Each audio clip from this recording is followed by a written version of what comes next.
Dear friends, I am Artemis, and sitting beside me is Apollo. Together with a passionate and dedicated team, we have worked tirelessly to bring our shows to life at the City Hall of The Hague. We are very proud of this first sold-out show, which drew 30,000 visitors over 17 show days. It creates so many possibilities for the future. Being a new genre, we also knew some people wouldn't understand it, but that's fine. We believe that humans have always had an innate desire to tell increasingly vivid and compelling stories. The story took place in a surrealistic The Hague. We remodeled the city's landmark buildings such as Maurits House or the National Parliament with Maya. Every brick, every stone was replicated. After this was finished, we took a surrealist approach, treating reality like an impressionist painter would, painting from imagination rather than depicting the world as we know it, starting from realism, creating surrealism. The City Hall in The Hague is a breathtaking venue, but working in such a functional building came with challenges. Its modern architecture, reflective surfaces and windows required us to push our technical and creative boundaries. To plan everything precisely, we created a 3D model of the building from scratch. We started with extensive photographs and the building's original paper blueprints, which are typically not available to the public. This allowed us to recreate the space at the correct scale, ensuring every projection and setup fit perfectly. To fully utilize the City Hall, we installed a massive projection screen at the front. It was nearly the size of a basketball court, suspended from the ceiling by heavy cables. For the sides, we projected directly onto the building walls. To address the large openings on the ground floor, we designed movable modular walls that filled these gaps, allowing us to project visuals right next to the visitors. We used 26 projectors. The installation was one of the biggest temporary setups in Europe. For this show, we composed over 50 minutes of original atmospheric music. The new music featured intricate synthesizer sounds, heavy drums, harp and vocal harmonies. Throughout the set, there was a consistency regarding the chord structures, with subtle variations and details that still allow the audience to be immersed in the same theme, musically and visually. The 4 talented musicians played the music live: a harpist, 2 singers, and a synthesizer player.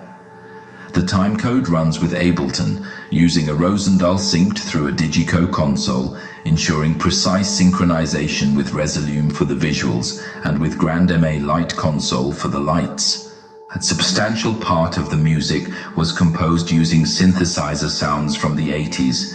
The music remains unreleased and could only be experienced live during the show.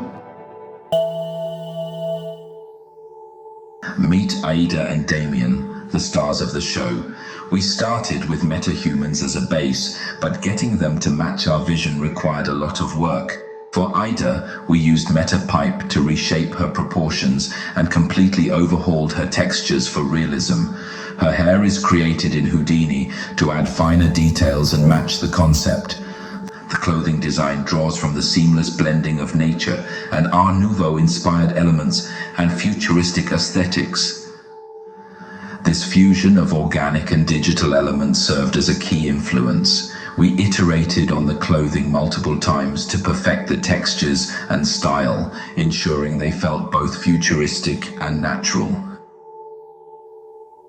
To elevate the performance, we worked with the building's architecture to create a unique interaction between the digital and physical worlds. AiiR was projected onto the wall in such a way that it looked like she was gently holding the harpist in her hands as she performed live. This blending of the digital projection with the physical presence of the harpist marked a turning point in the story, proving just how much AiiR was capable of. Damien was more abstract. His flowing jacket and pants were simulated in Houdini, while his cloud head was a technical feat. Since Damien was the POV of the audience, his cloud head leaves every room for interpretation. After testing various methods, we built the cloud entirely in Houdini and composited in Nuke. ensuring it had the level of control and detail needed for large projection walls. Bringing Ida and Damien to life was an exciting journey of combining new technology with talented dancers. We used a Vicon marker-based motion capture system to capture every movement with precision and stability. The dancers, skilled in conveying emotion and fluidity, performed the motions that made Ida and Damien feel truly alive. Their expertise was key to making the characters dynamic and expressive. Because we worked entirely in Unreal, we could see how the mocap data interacted with lighting and reflections in real time. This allowed us to adjust movements and performances on the spot, enhancing realism. Unreal Engine was the backbone of our production. For projection mapping, we used N-Display, which allowed us to render only the necessary sections for each screen. This saved time and resources while maintaining high-quality visuals. One of our biggest challenges was rendering a stormy ocean in Houdini for a 32K 360 projection. That's an incredibly high resolution, and we had to optimize everything to make it possible. We split the 360-degree render into smaller sections, rendered them individually, and composited them back together. The ocean's wave patterns were created using a multiple spectrum that creates noise patterns that displaces a plane. The resolution of the plane was also split up, so waves in the foreground have more resolution than the background. On each point of this plane are different attributes that can be used to create different particle simulations, like spray and foam. Since these attributes are based on the spectrum, they fit together and no heavy fluid sim was needed. Even these less heavy and optimized particle sim was 80 million points and 4 terabytes of data. What is crucial to understand, the screen should not be viewed as a traditional movie screen, a flat 2D surface where all action unfolds. Instead, think of it as an extension of your surroundings, seamlessly expanding your viewpoint as an audience member. Just as in real life, action can unfold anywhere around you, whether to your left, right, or directly ahead, with sound that naturally corresponds to these spatial positions. Though the City Hall's architecture limited this illusion, our future shows will explore this spatial dimension with another intensity.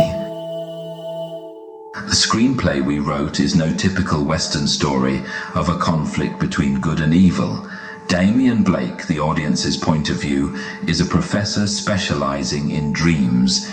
He is called upon to investigate an enigmatic white light. It leads him into all sorts of special dreams where he encounters two characters, on one side Ida and on the other the Eye. As they attempt to influence his path, Damien questions their motives and Ida's connection to his past. Gradually, Damien discovers that the white light can be controlled by harmonies, a metaphor for life, and that these two figures could be much closer to him than he actually realizes. We are an independent team of artists. We created the show, built the production, and sold the tickets, without any subsidies or commercial sponsorships. This live show was more than a technical achievement. It's not a concert, not a movie, not a light show. What is it? We guess that is to be found out for everyone personally. Thanks for joining us behind the scenes.